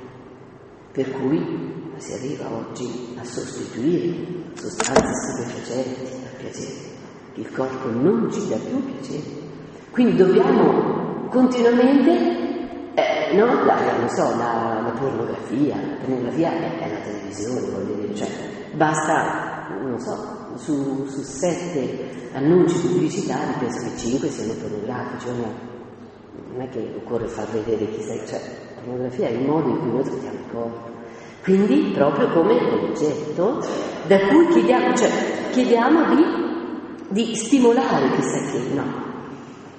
Il cantico ci dà veramente il cuore dell'amore, il cuore di quello che è. E quindi il mio amato ha introdotto, finisco, la mano nello spiraglio.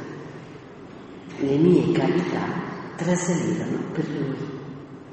Quindi vedete, no? Questo questo spiraglio, il tatto è il senso più casto nel libro letargico. Più casto perché? Perché si tocca uno spiraglio.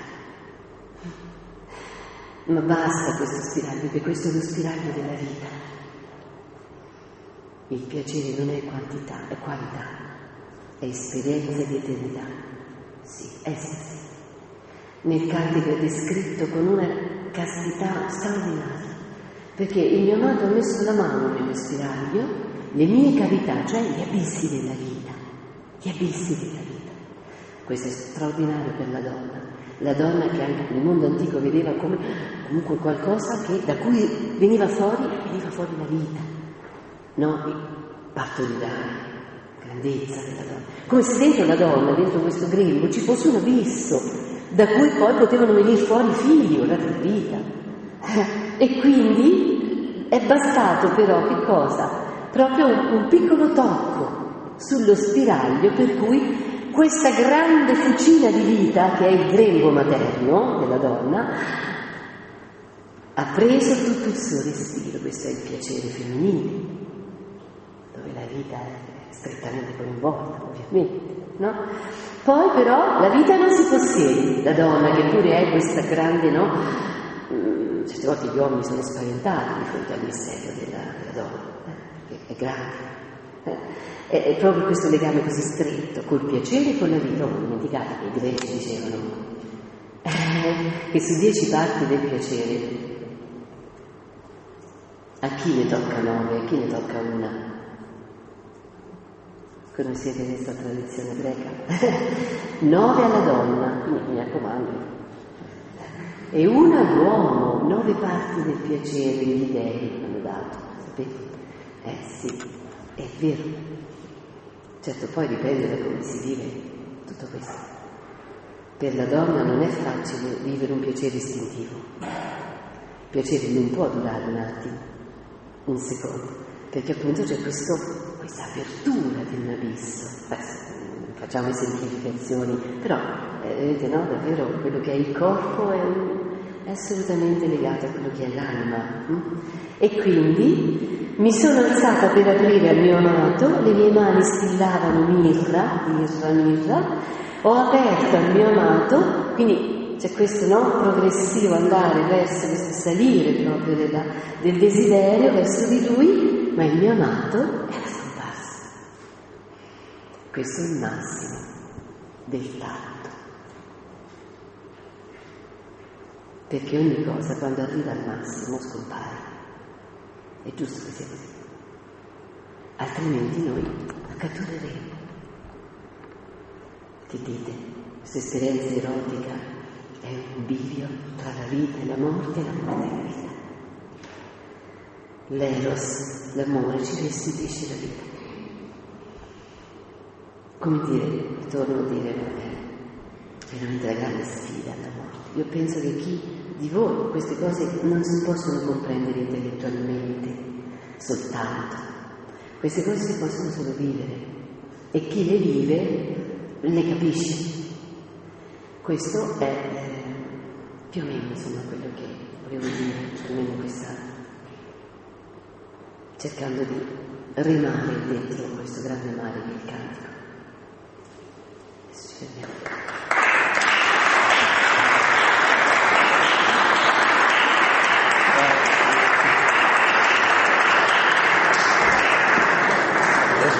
C'è una dimensione che possiamo chiamare psicologica nel cantico e che è popolata, diciamo, questa dimensione da diverse esperienze che possiamo legare, sì, alla psicologia, e però anche, diciamo, a un'esperienza dell'anima, un'esperienza spirituale.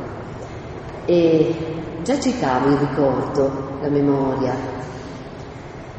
È un elemento molto importante perché non solo noi sappiamo che noi che viviamo in una, diciamo, civiltà del computer, sappiamo che il computer è prima di tutto memoria, no? C'è una memoria che permette poi, diciamo, di fare cose nuove, ma sulla base di quella memoria, di agire nel presente. E così è nell'amore.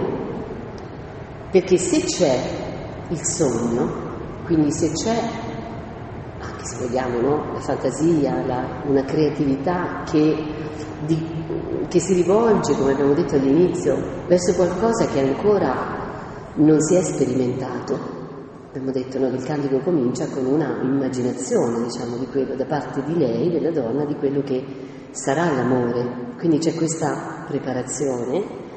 C'è anche però poi una memoria di ciò che è stato, di questo momento magico del tatto, che è il più davvero limitato nello spazio e nel tempo, ma però è veramente esperienza, come dicevamo, di eternità. Quindi resta una memoria molto forte dei momenti dell'amore. E la memoria veicola un nuovo desiderio, quindi diventa un'esperienza fondamentale dell'amore. Perché? Perché su questa memoria possiamo legare poi la parola fedeltà. Che cos'è la fedeltà? Se non la nostalgia di ciò che è accaduto. Fedeltà è la nostalgia di ciò che è accaduto, cioè è accaduto. Tu, io e te, nella nostra relazione, abbiamo assaporato Dio, perché l'eternità è Dio. L'eternità è l'estasi, appunto, è qualcosa che ci rende liberi, e la libertà estrema è Dio. Abbiamo potuto gustare la gratuità. Abbiamo potuto sentire che nella perdita, dice il debole, perché, diciamo così, il maschile perde anche in maniera concreta. L'atto sessuale è una perdita.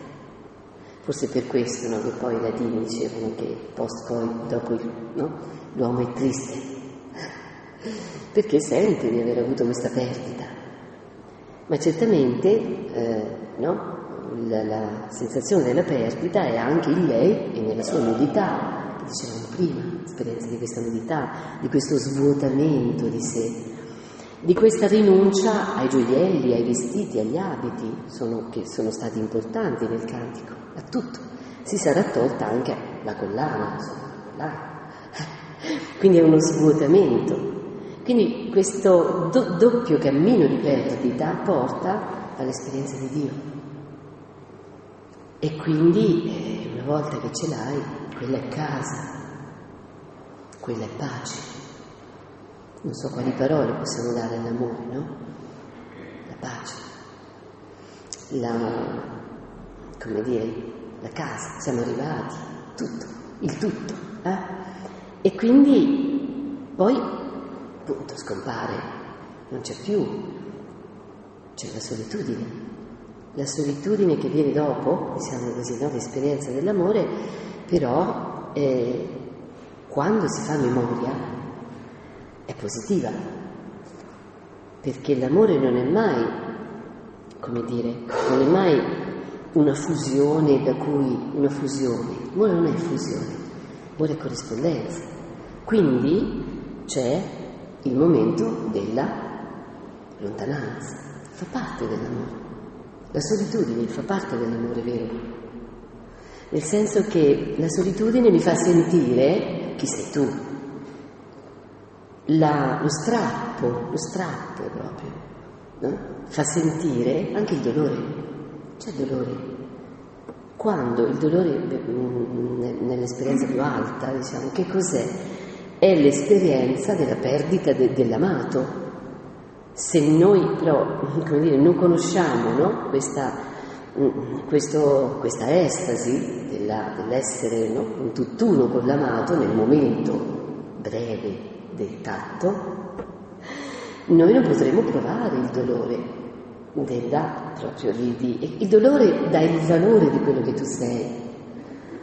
E quindi queste sono cose per i mistici, non per nulla i grandi mistici sono stati grandi commentatori e anche per noi, quindi ogni buon cristiano pensa che poi debba essere un mistico, altrimenti no? Diventa un notaio o un gnostico, come ha detto il Papa a Firenze.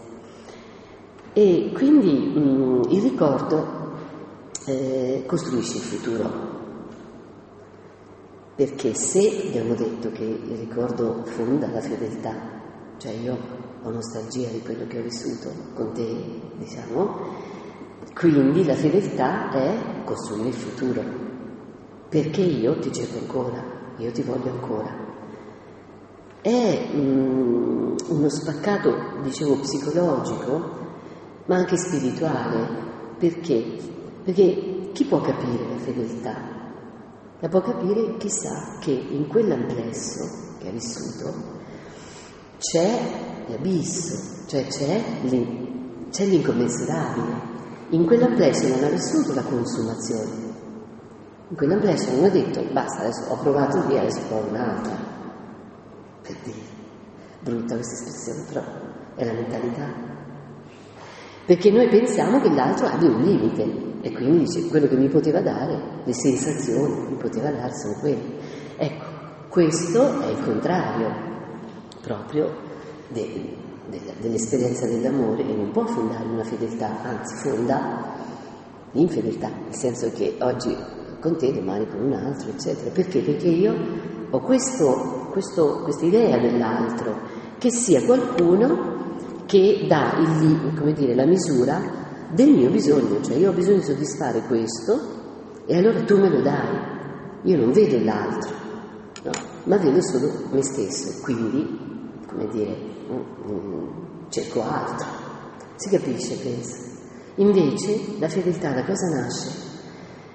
Dall'aver avvertito che la fonte di questa vita straordinaria, no? Che è nato dal nostro amore, è ancora tutta da bere.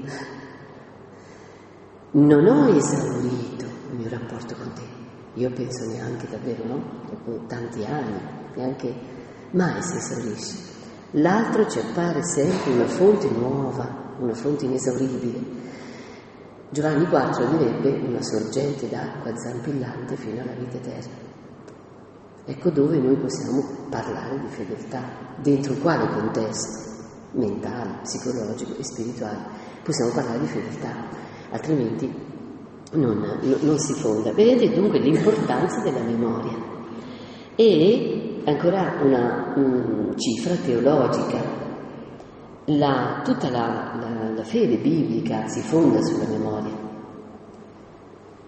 Dio ci liberò dall'Egitto, Dio fece uscire il nostro padre da Ur dei Caldei.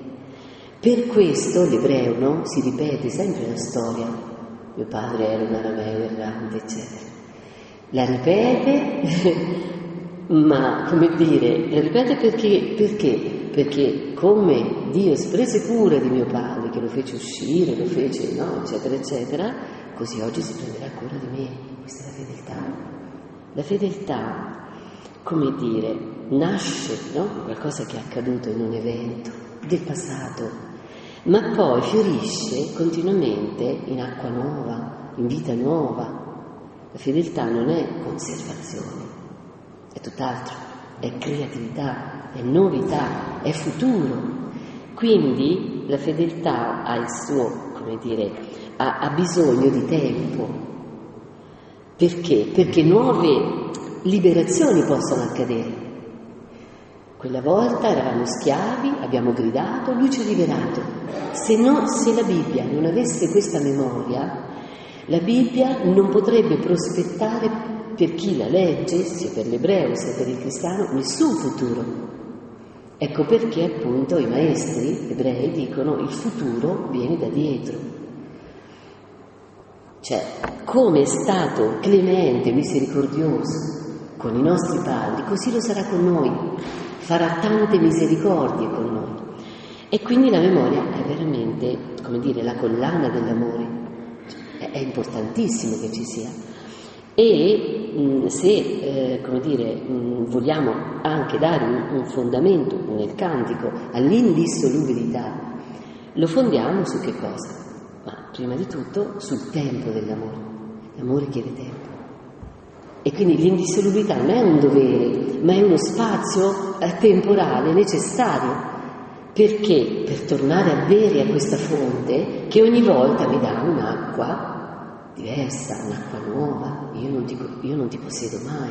È la strada della grazia, della gratuità, del non possesso.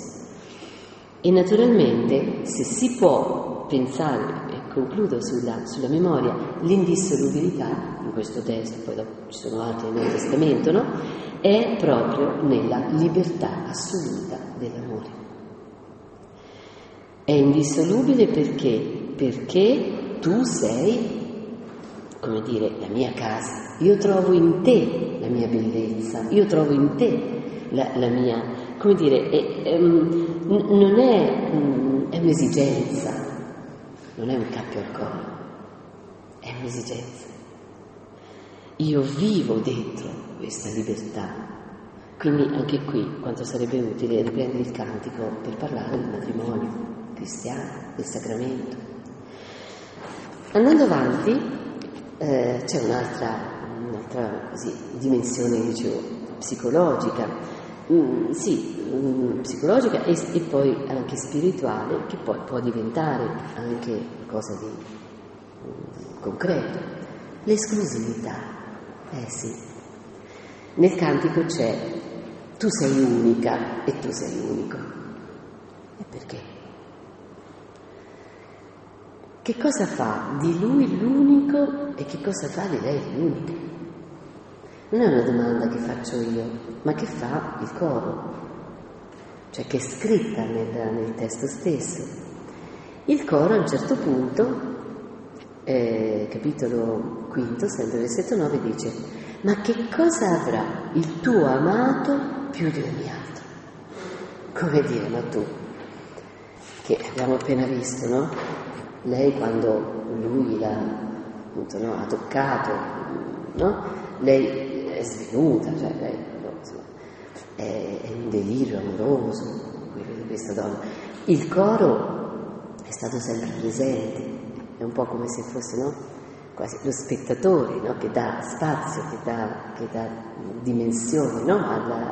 al testo, e quindi ha visto quello che ha fatto fin dall'inizio questa donna, che prima è uscita senza sapere dove andasse, poi ha sentito la voce, addirittura si è trascinata la stagione della terra, no? Ha fatto la primavera, poi a un certo punto, pur di incontrarlo, di abbracciarlo, è uscita, ha sfidato le guardie. Insomma, più di questo che poteva fare questa donna? A un certo punto il coro è come se fosse lo specchio, no? di lei, che dice, no, ancora appunto versetto 7 sempre di questo capitolo quinto, dice: mi hanno trovato le guardie che fanno il giro della città, mi hanno percossa. Ha rischiato anche, no, proprio di essere percossa, mi hanno ferita, è stata percossa, mi hanno strappato lo scialle le guardie della città, perché le guardie della città non capivano, no? Invece lei continua, se lo trovate in questa sua ricerca, che dice veramente, dice come il respiro dell'amore. L'amore è anche passione. È forte al punto che, come dire, è lecito farsi la domanda sul limite. Ci deve essere un limite alla passione, che la passione appunto ti fa rischiare anche la violenza, no? C'è chi vuole ridimensionare la passione. La passione è cieca e forse anche, come dire, travolge la persona stessa che la vive, nella fattispecie la donna, ancora una volta la donna. Per cui è lecita questa domanda, come dire, ma vale la pena? Una domanda molto importante oggi che viviamo in un'epoca di passioni deboli. Non è un'epoca questa delle grandi passioni, perché se c'è una cosa che ci colpisce, almeno a me, è la facilità con cui, quando due si lasciano, anche quando si tratta di persone adulte, per non dire anziane, perché io penso che tutti noi abbiamo il diritto, almeno a 65 anni, di essere chiamati anziani, che dire? Invece no, dobbiamo essere sempre ragazzi finché andremo all'altro mondo. Vabbè, questo è un altro limite della nostra cultura, il giovanilismo, la malattia del giovanilismo, ma però ecco, colpisce come anche persone di 70 anni. Sapete, è stato fatto un sondaggio di recente, sono tantissimi i divorzi degli ultrasessantenni. State buoni voi qui, ultrasessantenni. È incredibile questo fatto. Ci sono ragioni che non voglio dire adesso, ma vabbè. Però ecco, no, la cosa strana è proprio questa, che come uno magari viene lasciato, subito viene, bruttissima parola che però ci va, ripiazzato. Una cosa tremenda. Pochissime sono le persone che sanno vivere il lutto di quando l'amore è una memoria così forte, ma come fai a rimpiazzare? Che cosa rimpiazzi? Bisogna vivere il lutto è amore a sua volta. Il lutto proprio mi manchi più di tutto. Proprio è una cosa che, questo è l'amore, le grandi passioni sono fatte di questo, di distanza. La distanza, anche la tua mancanza, nel cantico questo è molto forte, mi dà una visione più nitida di te, addirittura. Perché è una visione, è una percezione, è un olfatto, è un udito che non è condizionato magari dalle mie emozioni, che invece quando tu c'eri io avevo, quindi evidentemente la tua presenza comunque era molto condizionata dall'effetto, no, che tu facevi.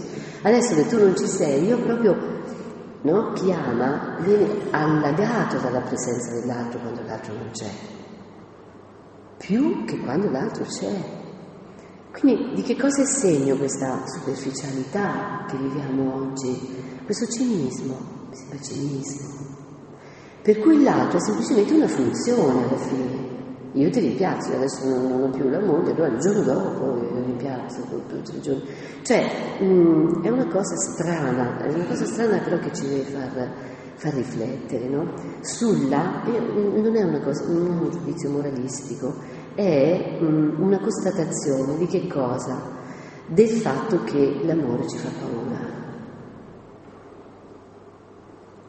È giusto che ci faccia paura.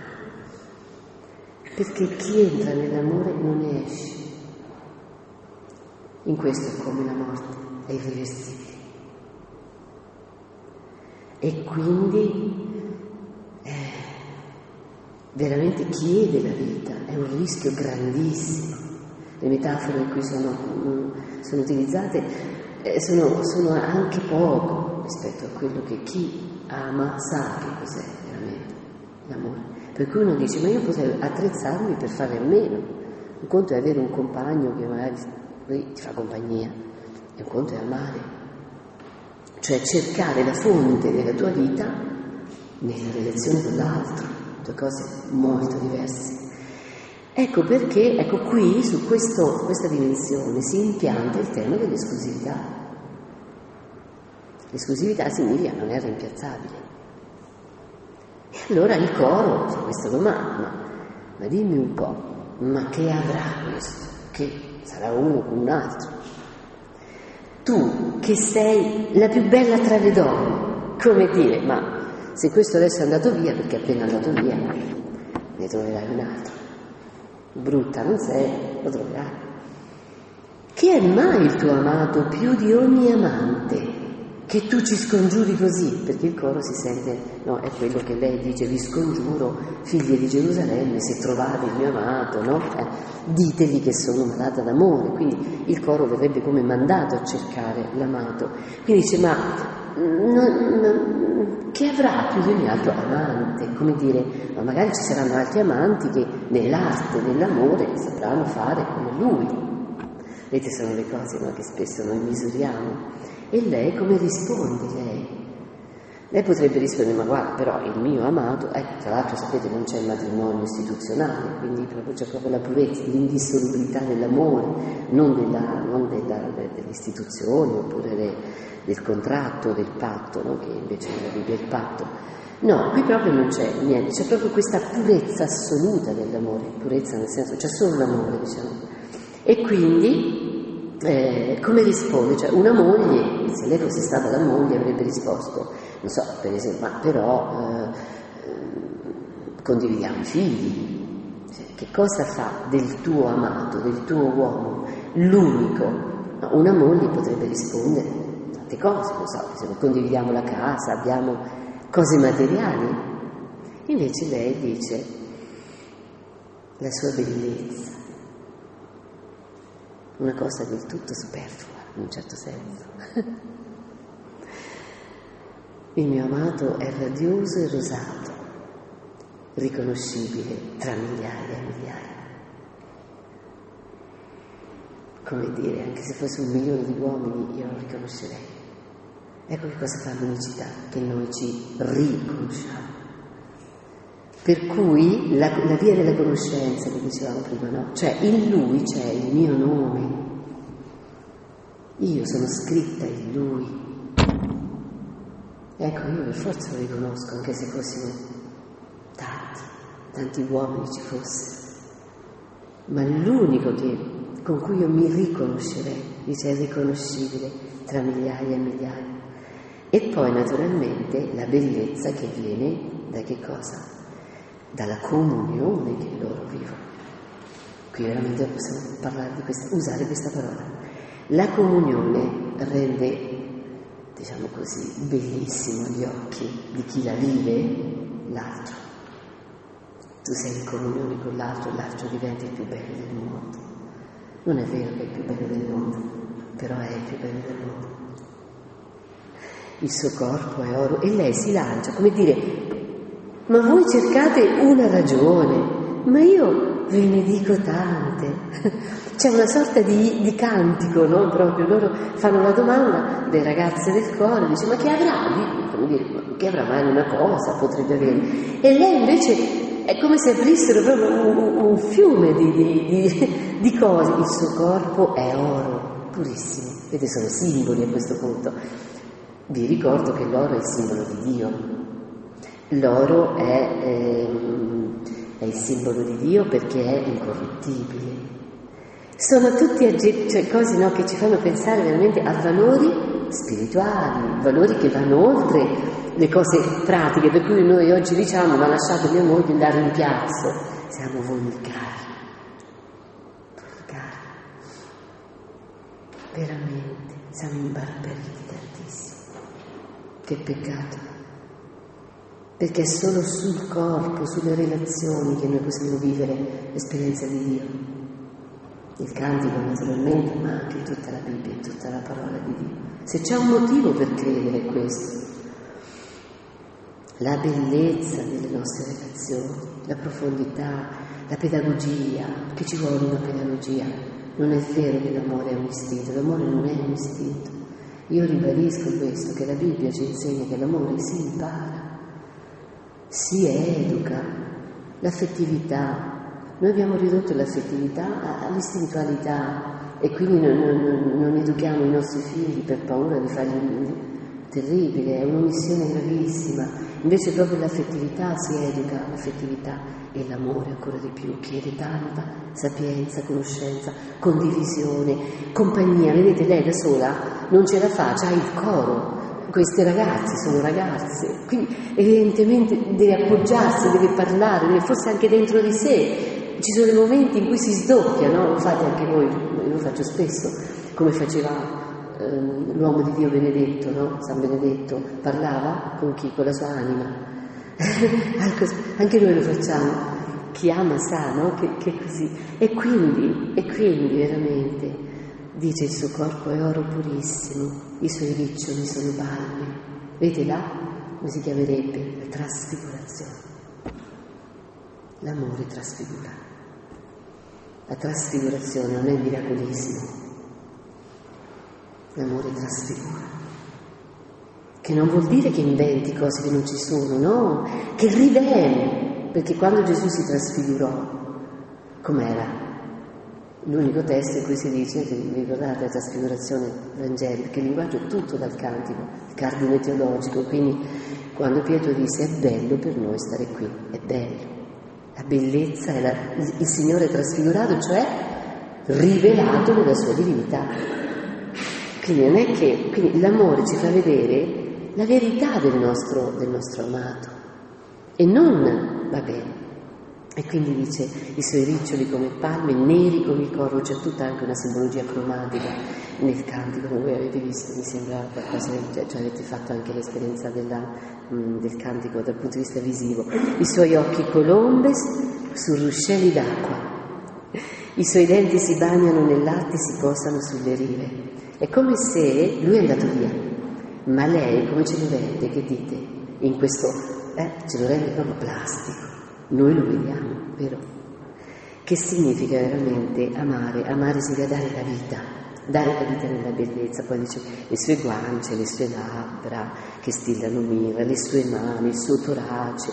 Vengono chiamati tutti l'avorio, le gemme, l'oro, gli zaffiri, l'alabastro, eccetera, eccetera. Il Libano, il sospetto è come il Libano. Insomma, tutti i materiali, guardate, tra l'altro, con cui... Adesso dico questo per dirne una perché poi, con cui venne edificato il Tempio. Quando Paolo poi dirà, no, che il vostro corpo è Tempio, finito il tempo, dello Spirito Santo, è l'amore che rende il tuo corpo un Tempio, veramente, bello come un Tempio, no? Poi il tuo palato è la dolcezza stessa, questa dolcezza sotto la tua lingua. Lui è tutto il desiderio stesso. Questo è il mio amato, questo è il mio compagno, figlio di Gerusalemme. E c'è un accoramento, no, in questa descrizione che è forse è la più bella descrizione del corpo dell'amato e anche di chi è l'amato, appunto. Perché? Perché lui non c'è. Quindi questa è l'unicità. Poi naturalmente anche per lui lei è esclusiva. Adesso concludo, perché appunto dopo un paio, 3 versetti, con cui poi concluderò, lui dice: tu sei bella, amica mia, come la città di Tirsa, stupenda come Gerusalemme, terribile come un esercito in guerra. Distogli da me i tuoi occhi perché mi stregano. Vedete anche la potenza della seduzione femminile, no? Non per nulla distogli da me i tuoi occhi perché mi stregano, quindi questo impatto visivo con lei, e noi sappiamo quanti uomini, no? Veramente nella storia, anche nella letteratura, siano stati proprio, come dire, stregati da una donna, dagli occhi di una donna, quindi il potere proprio, no? di questo fascino, i tuoi capelli, i tuoi denti, eccetera. E poi dice: 60 sono le regine. Per dire, lui se è Salomone, qui, no? Si può identificare con Salomone. Noi sappiamo che i re potessero avere tutte le mogli che volevano, e sappiamo che Salomone ne ebbe 1000 di mogli, 700 principesse e 300 concubine. Quindi insomma poteva scegliere, poteva dire una vale l'altra, tutte quelle, insomma. E invece qui c'è questa, l'esclusività. 60 sono le regine, 80 le concubine, innumerevoli le ragazze, che un re poteva anche avere, le giovanissime, perché avete già 12 anni, erano pronte. Unica è la mia colomba, la mia perfetta. Quanto proprio è tutto per me. Quindi, vedete, l'amore non è una questione, dice, io mi devo tenere mia moglie perché sono povera. Scherzato. No, è una scelta fra mille, perché solo lei ha questa risposta, solo con lei l'amore è diventato libertà, è diventato futuro, è diventato fecondità, è diventato terra tutta da scoprire, è diventato quello che io sarò quando non ci sarò più. Con lei è diventato quello che io sarò. Quando il mio corpo non ci sarà più, resterà il nostro amore. Io sono del mio amato e il mio amato è mio. In questo versetto 3 del capitolo 6 c'è proprio, come dire, la cifra dello splendore di questo amore che lo rende esclusivo, fedele, indissolubile, tutto quello che è veramente puro come un tabernacolo. Anche nel tabernacolo, no? Nel Santo dei Santi, nel secondo Tempio, c'era solo il vuoto, però era aria di Dio. L'amore è proprio in questa mancanza assoluta di possesso, e in questo veramente è divino. Io sono del mio amato, mentre il mio amato è mio. Si azzerano i possessivi. Se io sono del mio amato, e in quello stesso momento il mio amato è mio, i due possessivi si azzerano. Questo è veramente l'amore del cantico. E pensate quale rivoluzione anche a livello sociale questo libro, che non sappiamo proprio davvero, no? Come possa essere sorto in questo periodo, quale rivoluzione circa l'istituzione del matrimonio, dove invece la donna apparteneva all'uomo, la donna poteva essere lapidata da suo marito. La donna, suo marito comunque dalla famiglia e dai vicini, anche da quelli della città, e poteva appunto essere ripudiata. C'era un aspetto proprietario del marito sulla moglie. Quindi il cantico veramente, chiudo, abbiamo visto un paio di livelli, diciamo, no? Quello dei sensi e quello dei sentimenti o della psicologia, come abbiamo detto adesso. Però spero che almeno, sì, questo è stato un assaggio, diciamo, questa mattina, voi abbiate potuto scorgere la profondità teologica. Queste parole poi diventano veramente cifre di tutta la teologia biblica, e soprattutto l'amore che esce dal possesso. È anche una parola, no? Su tutte le forme di possesso, di sottomissione, che possono esserci anche, non solo nelle relazioni umane, che qui il cantico assolutamente scardina, ma anche nelle relazioni religiose. Il cantico dice chi è il Dio della Bibbia. Il Dio della Bibbia è un amante, è un innamorato. È un amante nel senso uno che ama, un appassionato, un innamorato, uno che fa del suo amore veramente che cosa? La promessa di essere con lei per sempre. Il suo amore irriducibile. E la fa bella, la rende libera per mettersela davanti, per poterla guardare semplicemente, per nessun giudizio. E questo si ritrova nella lettera agli Efesini al capitolo 5, quando l'autore della lettera agli Efesini parla della Chiesa e del Cristo. No? Dice: voi mariti amate le vostre mogli come Cristo amò la Chiesa, cioè consegnò a lei il suo corpo. Il suo corpo è oro purissimo. E poi disse, per farla tutta bella e senza ruga, se ricordate quel testo, proprio il sacramento del matrimonio si fonda su quel testo, e quindi per poterla semplicemente guardare, metterla davanti a sé. Diciamo, per questo stupendo e irrinunciabile superfluo che è la bellezza che ci dà l'amore, e quindi diciamo questa gratuità che sola ci può dare davvero